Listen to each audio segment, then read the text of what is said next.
I see the Iraq War in similar terms to Vietnam as being a quagmire.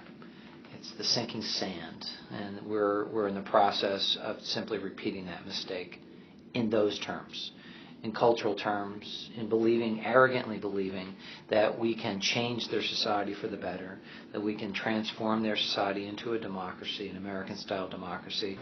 The Vietnam War forced you to make a choice. It wasn't a matter of you chose, you had to. You had to make a certain decision. You had to make a decision as to whether or not you would cooperate, whether or not you would obey, or rather, in my case, whether you would resist. You know, people our age tend to kind of forget almost that we're at war because it's not really affecting us here at all. I mean, there isn't a draft. We're not getting attacked. I think people sometimes, just have a tendency to go about their daily lives and occasionally, turn on the TV and think like, oh wow, we're in a mess over there. But I don't think people think about it too much besides that. There is an anti-war majority.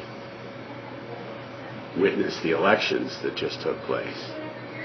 However, you would not know that in terms of an anti-war movement.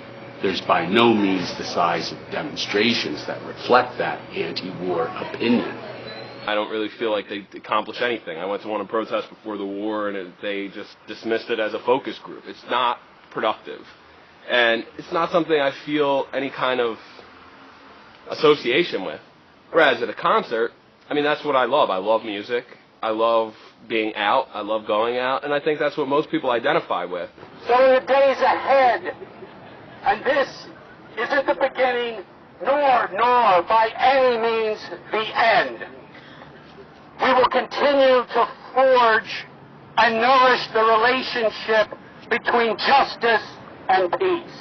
The problem with today's political marches is it's not radical. It's not like the 1960s when, political marches were just this really shocking, almost countercultural thing.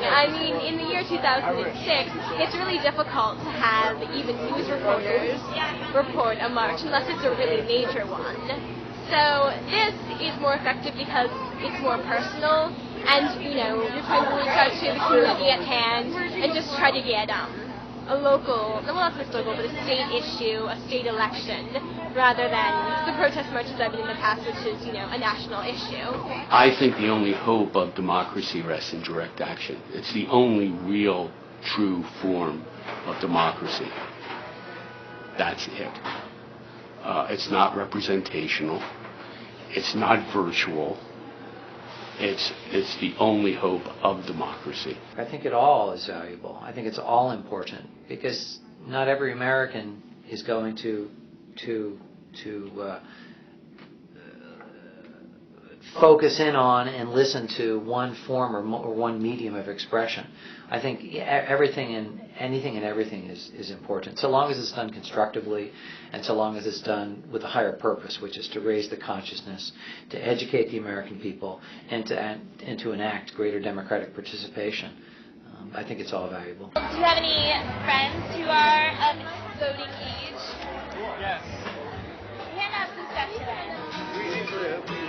Big to the house, bring the children, bring them home now. Spread the message. I will. I live in the dorm. Cover your entire body in small women both tattoos.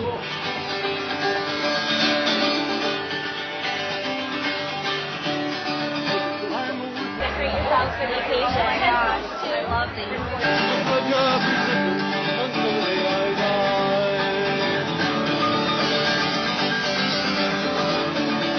Are your men holding